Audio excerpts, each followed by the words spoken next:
Hello viewers, welcome to cute kitchen and craft. திடீர்னு மழை பெய்யும்போது அழகாக வீடியோ எடுத்தாச்சு. அதை தான் ஷேர் பண்ணியிருக்கேன். அதோட கூட சுட சுட வடை சுட்டதையும் ரெடி பண்ணினதையும் எடுத்தாச்சு. வாங்க வீடியோக்குள்ளே போகலாம். இது வரைக்கும் சப்ஸ்கிரைப் பண்ணாதவங்க சப்ஸ்கிரைப் பண்ணிவிட்டு வீடியோ பாருங்கள்.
மழை பெய்யும்போதும் சூடாக ஸ்நாக்ஸ் சாப்பிட்டா சூப்பராக இருக்குமேனு வடை சுட ரெடி பண்ணியாச்சு.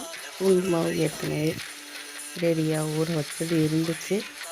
உளுந்தை அரைச்சிட்டு வடை சுட்டாச்சு. ஏற்கனவே நம்ம சேனலில் வடை சுண்டல், வடை சட்னி எல்லாமே ஈஸியாக செய்கிறது எப்படிங்கிறது நான் வீடியோ இருக்குது, டிஸ்கிரிப்ஷன் பாக்ஸில் கொடுக்குறேன், செக் பண்ணிக்கோங்க. வெங்காயம் அரைச்சி போட்டு குழந்தைங்களும் வடையிலேருந்து வெங்காயத்தை எடுக்காத அளவுக்கு நம்ம வடை செய்யலாம். அதையும் வீடியோவில் பாருங்கள். சூப்பரான வடை ரெடி ஆகிடுச்சு. மலைக்கு சுட சுட சாப்பிட ரெடி ஆயாச்சு வடை. அது கூட சட்னி, அதோட கூட டீயும் ரெடி பண்ணியாச்சு. இப்போ வடை சட்னி சர்வ் பண்ணிடலாம். இது வரைக்கும் சேனல் சப்ஸ்கிரைப் பண்ணாதவங்க சப்ஸ்கிரைப் பண்ணிவிட்டு வீடியோ பாருங்கள். அடுத்தடுத்து நியூ டிஷ் வீடியோஸ் வந்துக்கிட்டே இருக்கும். சப்போர்ட் பண்ணுங்கள். உங்கள் ரிலேட்டிவ்ஸ்க்கும் ஷேர் பண்ணுங்கள். மறக்காமல் சப்ஸ்கிரைப் பண்ணுங்கள். Vada chutney tea ready. Thank you for வாட்சிங்.